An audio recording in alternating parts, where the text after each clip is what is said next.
Hello again, digital world, and welcome back once again to another episode of Spliced In Later. I hope you all are doing well out there, doing whatever it is that you all do. It feels like ages since I last spoke to you, but it has only been a week. I don't know. I know we spoke about Indiana Jones last week. In my brain, that feels like months ago.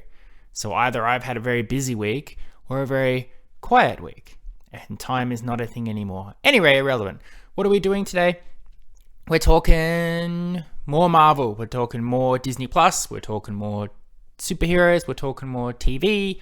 We are reviewing, or at least discussing, the newest Marvel Cinematic Universe TV show to premiere on Disney Plus, Miss Marvel, in part of our ongoing series delving into the Marvel Cinematic Universe. Not very thoroughly, but just enough in terms for my personal opinions and reactions and beliefs. It's been going on for quite some time now. Either we have been going through the olden days of the MCU, through the past, going through the old movies, seeing how the world was formed and the superheroes all came together, or we have been reviewing the newer stuff that drops, whether it's the movies that are continuing to come out in the cinemas, or the frequent Disney Plus TV shows, which are all connected, part of the great big MCU universe.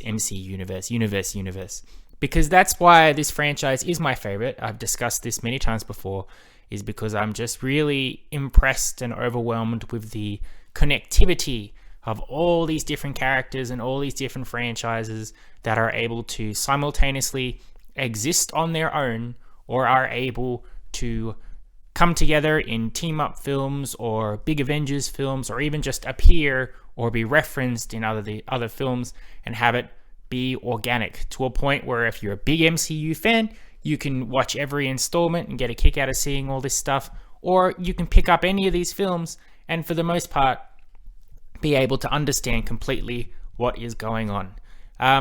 Before I get into today's talk, I do want to address what seems to be maybe an issue at the moment that's going on, at least all over bloody TikTok. TikTok might be the worst thing in the world. I don't know why I got it. But everybody on TikTok, especially, well, it's catered to your interests and beliefs, I suppose. So because I watched videos and jokes and comedians of whatever to do with movies and TV and pop culture, people talking about the MCU does come a lot in my feed. And there's just a lot of negativity at the moment. Now, we need to find some common ground here, I think. Because I will concur, as with my recent review of Thor: Love and Thunder, that the MCU is struggling a bit, I think, in terms of what its direction is, but I think we'll get that answer eventually. But as it stands, it seems to be all the rage at the moment. The MCU is in shambles. It's a nightmare. Who would have thought we'd get to this point? Which is fine. If you have a genuine, if you're not enjoying it, that's fine. But I don't know, I think it's all getting mixed up in that toxic thing that is social media at the moment. I've seen the term MCU come up too much for my liking. I've seen some unnecessary review bombing and just half-hearted hating on things just for the sake of hating on. I've seen people just getting so mad at each other over whether they like or dislike the new Thor film or Miss Marvel that's just been on, and it's reminding me of Star Wars fans. So I plead to the people out there, if you like the MCU, just put the brakes on a bit, or just calm down just a smidge, because I don't want this fan base to become like the Star Wars fan base to a point where I start to regret being a part of it, because MCU is my favorite thing. But at the moment, it's making me annoyed. So, for this podcast, I will give you my opinions to the best of my ability, my accurate to Spliced In Later's reactions, beliefs, understandings, all of that. But I will say at the end of the day, these are just my opinions, and this is a very positive place. This is not a place where if I don't like something, I implore everybody else to not like it as well. And if they do like it, they're fools. If you're regular listeners on here, you will know that quite recently there has been a nice ratio of me really loving stuff and me not liking stuff at all. What comes up quite frequently, obviously, is my negative reaction to Ghostbusters Afterlife. That being said, I don't believe that people who like Ghostbusters Afterlife are dumb or wrong or stupid. And I don't go out of my way to post on my TikTok every day why I don't like Ghostbusters Afterlife. It's not for me, but it's for other people. And it's still content. Movies and TV shows are just content being made for you, the consumer. Don't complain about it. If you don't like something, that's fine. It's called taste. It's called opinion. A movie being bad and you not liking a movie are not the same thing. And I say that because Miss Marvel, which we're about to talk about, has just suffered right from the get-go, and I can't really understand why, but when I do look to see what people are saying about it in the negative sense, I struggle to find actual, genuine reasoning and explanations for why people don't like it, and why it just delves into... Look, it's not everybody, but they are being drowned out by people who are using their dislike for more roles for females in the Marvel Cinematic Universe, or different ethnicities, or anything like that.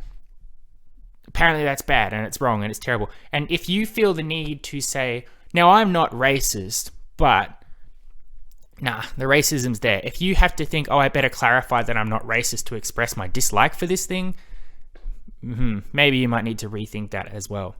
And I'm saying that because, talking about Miss Marvel, it's my most favorite thing from the Marvel Cinematic Universe Disney Plus TV shows. It is the best TV show by a large margin, and I can't wait to talk about it. So I do not understand why people are giving it like 1-star reviews and saying, oh, it's just a terrible CW show and it's just a showcase of how far the MCU has fallen. Look, if it's not for you, it's not for you, but calm down, for Christ's sake. And don't say, I watched the first 10 minutes of Miss Marvel, it sucks, so I don't watch it. It's the worst show ever. Maybe those first 10 minutes were the worst thing you ever see, but until you watch the whole show, you don't know for certain. Alright? Moving on. And furthermore, for the whole, there's too much MCU content this year, it's all quantity over quality. As we talk about this show, this time last year, I had not only talked about 3 MCU shows that had come out, I was about to talk about the 4th one with What If. The difference between last year and this year is that the 3 or 4 shows that came out last year were all about characters already established in the MCU, building on cameos and references and all of that stuff. This year, with Moon Knight and Miss Marvel, there has been a huge redirection and focus on brand new characters, brand new stories, brand new mythology. And a lot of people are only watching the MCU just so they can go, that's a reference to that thing, that's a cameo for that thing, that's that sort of thing that's going to be a reference to another thing that's going to happen later on.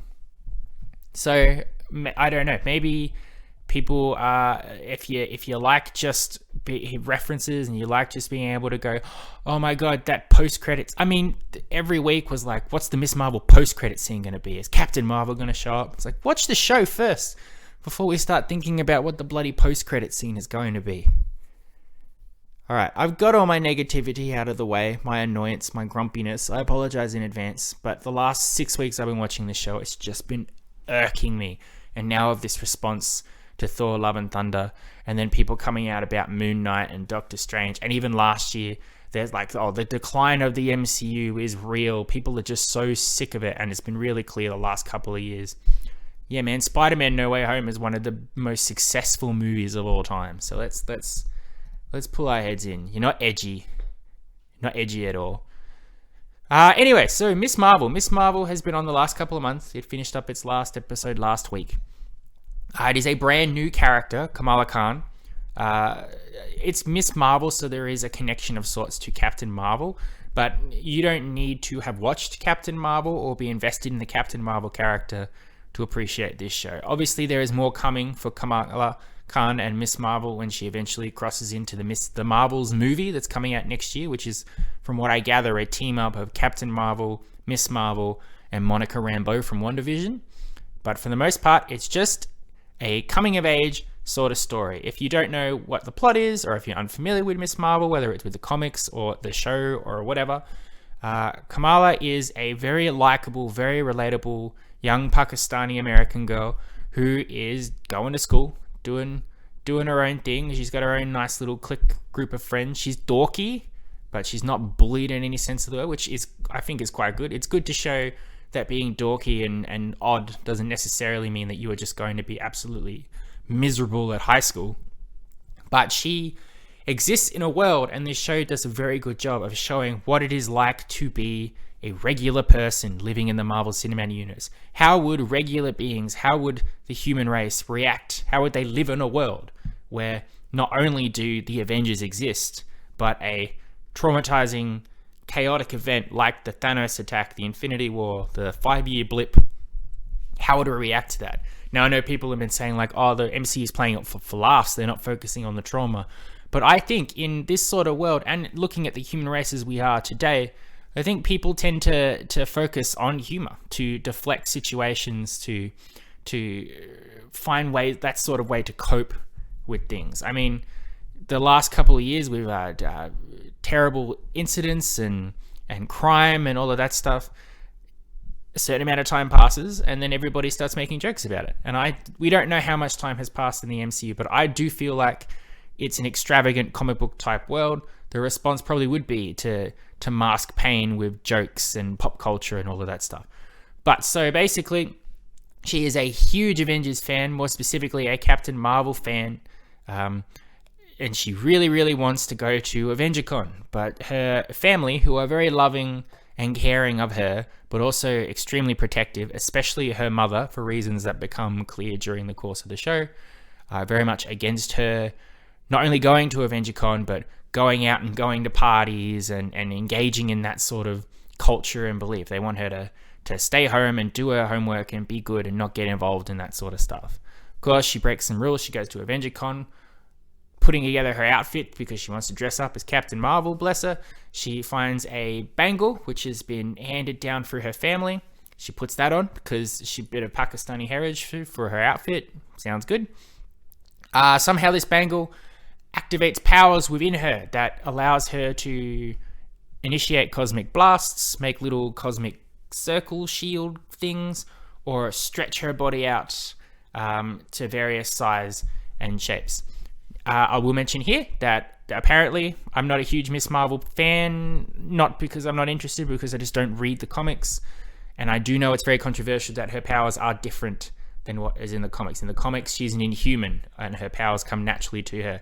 The show, it's not just natural, stretchy. There's a very Captain Marvel-esque style to her powers, and it says originally in the beginning that it's because of the bangle. Obviously, the powers grow, and her mythology is alluded to more in the show, but it's never course-corrected to be the exact same as it is in the comics. So that's fair. If you are a huge Miss Marvel fan and you don't like that the show has changed that, that's a fair reaction to it. But I would say to that, if it stopped you from watching the show, if you've written off the show because of that, just give the show a watch anyway, just to see what else is going on. Because I talked to a friend who is a big Miss Marvel fan, and there's quite a lot in the show that is accurate or relevant to the comic book run and the comic book character and the comic book world that's in there. Anyway, once she's got her powers, she goes for the usual, what am I going to do with them? Am I going to help people? Am I going to hide away? There's obviously some mystery, so I need to go on some fact-finding missions and figure out where these powers came from and why. Coming into contact with other crazy superpowered beings that want the bangle for their own nefarious purposes, navigating her family and making sure they don't find out about her new powers, and her friends, whether they are helping her or kept in the dark about it, or potential new romantic interests that come into play.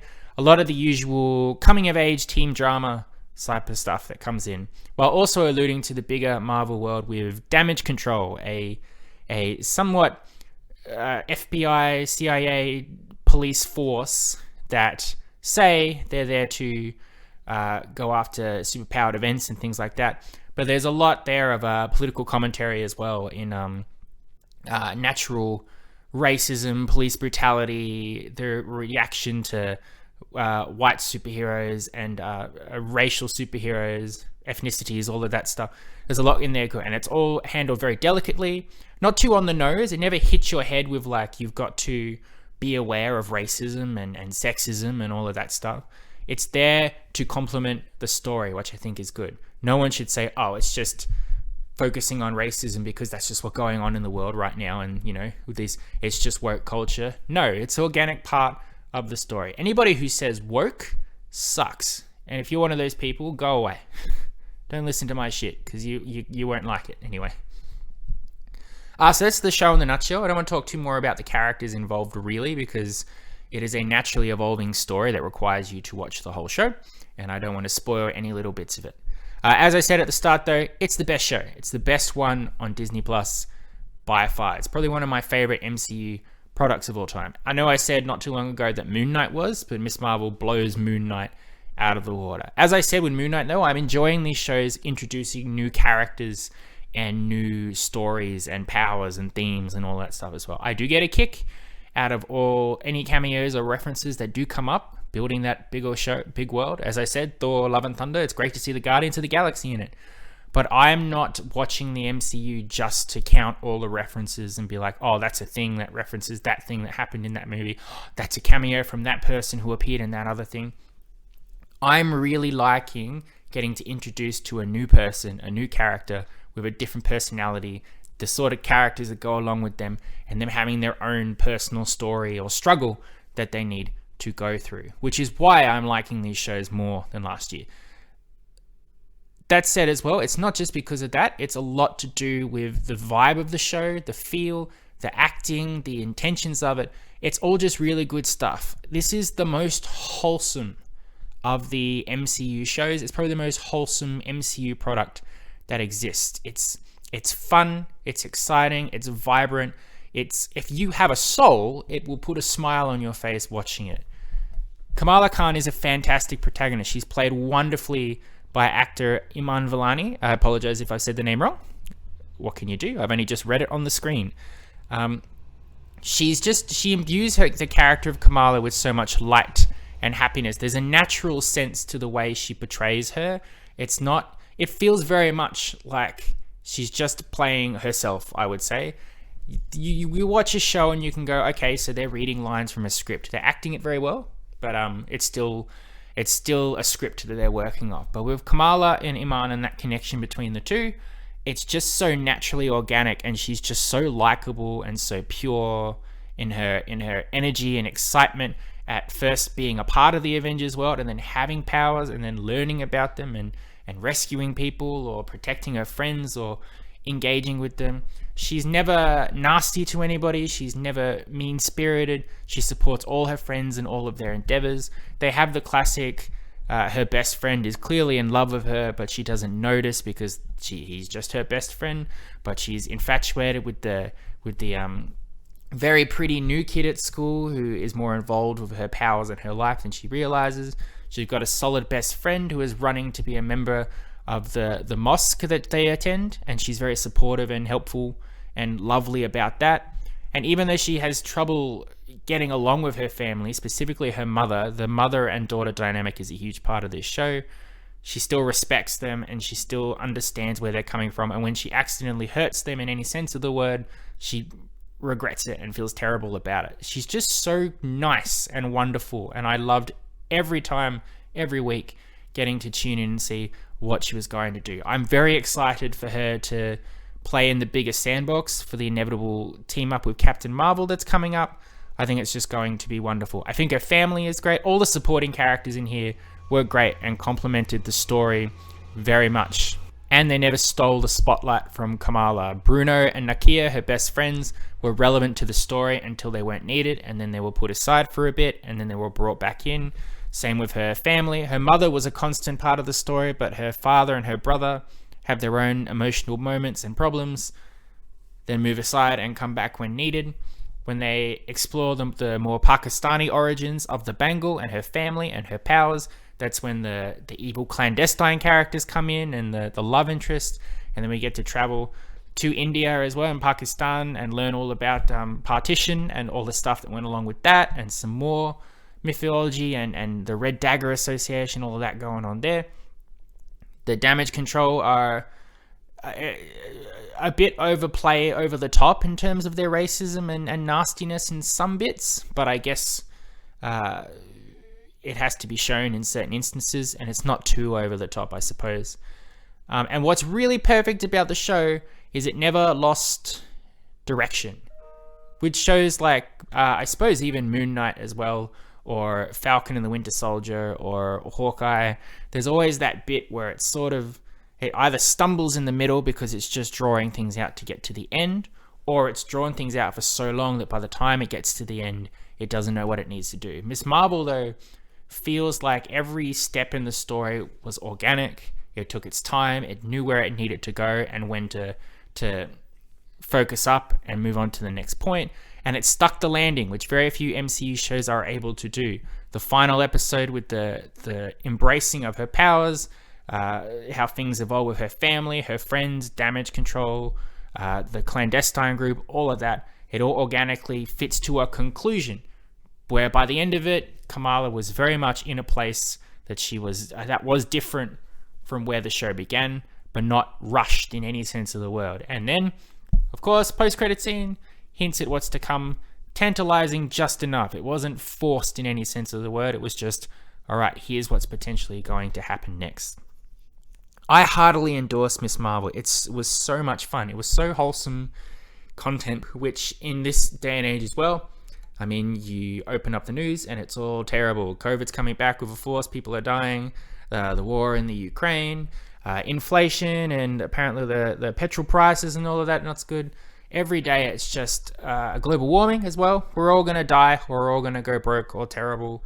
And the world's miserable. Gun shootings, all of that. It was just, it's all hopeless. But you watch a show like Miss Marvel, and it not only makes you forget about this stuff for an hour, it makes you connect with likable characters and a good story. But it's nice and it's fun, and it should put a smile on your face if you have a soul. It is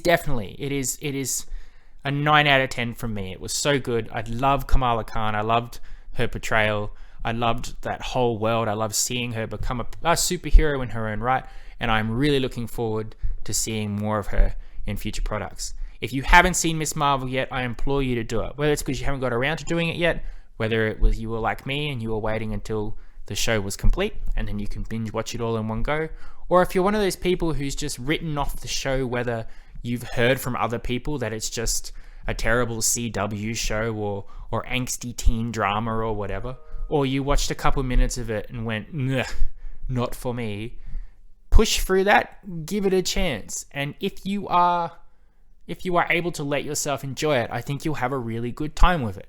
If at the end of it, it's still not for you, that's fine. As I opened this show with, people have different tastes and opinions, but you have to watch something first to decide you don't like it, I guess, is the point there. And if you don't like it at the end, that's fine, but you don't need to go around and tell everybody else that they shouldn't like it, I guess.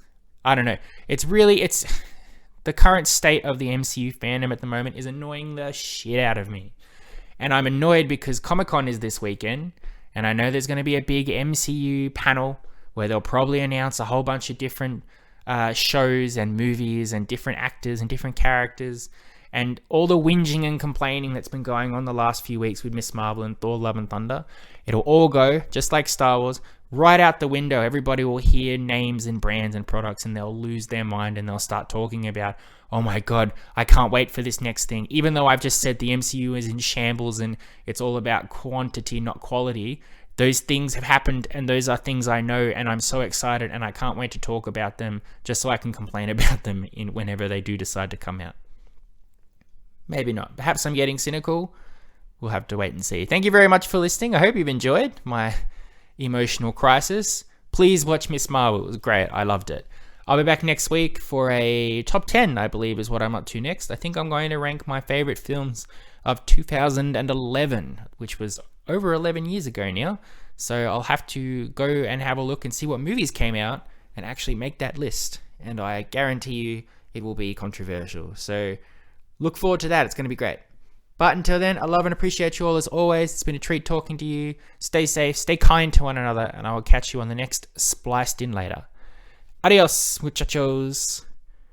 I'll catch you next time.